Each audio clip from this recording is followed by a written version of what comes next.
Salut à tous, bon, je vais essayer de faire un petit vlog rapide par rapport à une commande passée, bon, depuis le tour auto.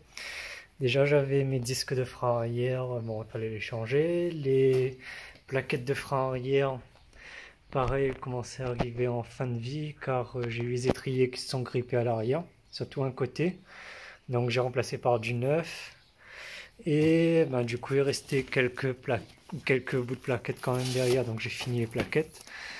Et l'avant, ben, les disques arrivent en fin de vie. Après là, vu que la voiture est dans le garage, sans trop de lumière, je suis pas sûr qu'on voit. On voit que dalle, est-ce que j'arrive à allumer? On voit, il y a quand même, les disques sont pas mal bouffés. Donc avec le petit de plaquettes, les Project Mu, faut compter maximum 3 jeux de plaquettes pour un jeu de disque, voire 2 jeux de plaquettes pour un jeu de disque. Donc je refasse la flasque aussi derrière. Du coup, ils ont quand même pris pas mal. Et là, je vais changer les disques et les plaquettes à ce niveau-là. Bon, les jantes, ça c'est le vernis avec le temps, malheureusement. Ça roule. Alors, nouvelle commande qui vient du Japon. Du coup, les frais de port, ça coûte 3 bras, 2 reins et autre chose. Tac. Alors, moi je pars sur du Project Mu niveau plaquette. Ça démarre bien froid quand même, ça freine bien froid comme à chaud.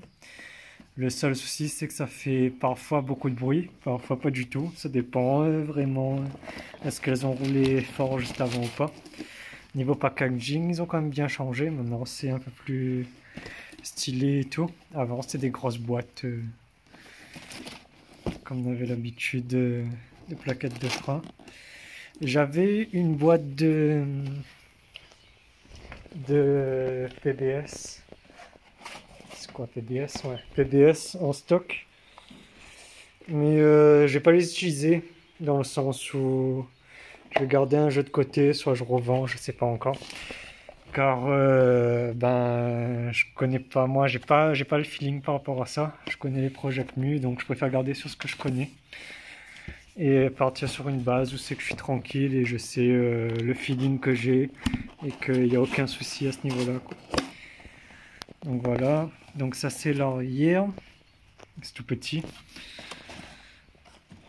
Une grosse boîte pour un petit truc. Donc on a l'arrière à ce niveau-là. Je vais mettre derrière aussi. Donc si c'était l'arrière, ça c'est l'avant. L'avant, l'avantage c'est qu'on en trouve quand même plus souvent que l'arrière. L'arrière étant spécifique OS 2000 et l'avant par contre on trouve pour FN2 et EP3. Donc ça reste quand même plus commun à ce niveau-là. Donc voilà pour l'avant. Au début c'est vert, ça tient quand même bien la couleur. Ça vraiment en cas de porte d'utilisation comme pour le rallye où c'est que ça devient blanc carrément à force de chauffer. Bon là il pleut sur la tôle, ça risque de faire un peu de bruit. Niveau disque, je repars sur la même marque que j'avais à l'avant. Mais ça pour l'avant et l'arrière. Donc ça va être du Dixel. Vu le poids que ça fait, je pense pouvoir les retirer à une main. Je vais essayer quand même. Bon, encore, j'ai juste montré un. Si j'arrive à accéder. Voilà. Donc c'est des types SD. Plutôt que partir sur du plein, je pars sur du rainuré. Alors ça c'est pour l'arrière. Du coup, l'arrière c'est pas ventilé. C'est des disques pleins comme ça, mais ça part sur du rainuré derrière. Donc d'origine c'est comme ça. Après là, ben, ils étaient quand même bien bouffés. Mine de rien, ils s'usaient bien jusqu'au bout depuis que j'ai changé les étriers, les plaquettes, des plaquettes quand même abrasives. Ça a bien usé le disque correctement. Les plaquettes d'origine, on se retrouvait avec les bords justement qui s'usaient pas correctement. Et bon là, ça partira là-dessus. Après, l'avantage du Dixel, c'est qu'il y a quand même, selon la gamme, la partie centrale là, elle roule pas, donc ça reste quand même plutôt propre à ce niveau-là. Enfin au tout début en tout cas, une fois que ça a bien chauffé, de toute façon ça rouille quoi. Mais vu que c'est tous les jeux de 3 plaquettes, ben, ça part quand même vite. Bon, l'avant c'est un peu pareil, sauf que ça va être du rainuré, donc je vais couper la vidéo ici. Qu'est-ce que j'ai à dire encore? Ah oui, pour le tour auto, j'étais parti sur 4 Nankang AR1 9. L'arrière, j'ai commandé sur internet. Donc sur TJWA. Je sais pas si on verra. C'est que c'est. Du coup, j'ai eu un souci, mais pas sur ce TJWA, sur ce que j'ai essayé de prendre en local parce que c'était moins cher. Voilà. Cette TJWA, la date c'est du 2022. Et par contre, ce que j'ai pris en local, malheureusement pour moi, bon, certes c'était moins cher, mais on se retrouve avec des pneus de début 2020. Et du coup, au lieu d'avoir une voiture vraiment équilibrée comme j'aime et tout, ben, je me retrouve avec une voiture sous-vireuse. Parce que la S2000 est quand même un châssis hyper sain, hyper équilibré. Donc ce qui est top, c'est quand on change les 4 pneus, de changer les 4 ensemble. Malheureusement, ben, quand il y a des pneus comme ça, juste avec les 2 ans d'écart, ben, on les sent vraiment au niveau du feeling de la voiture. C'est-à-dire que je perds beaucoup plus l'avant que l'arrière.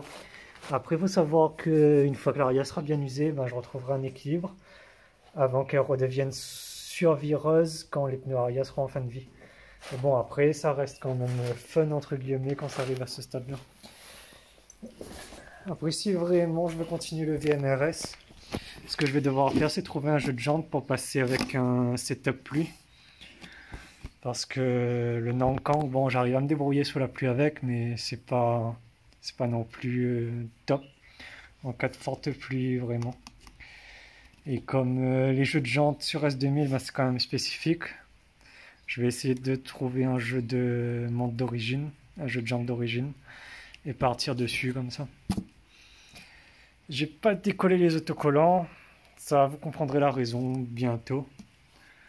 Je pense encore 1 ou 2 semaines peut-être.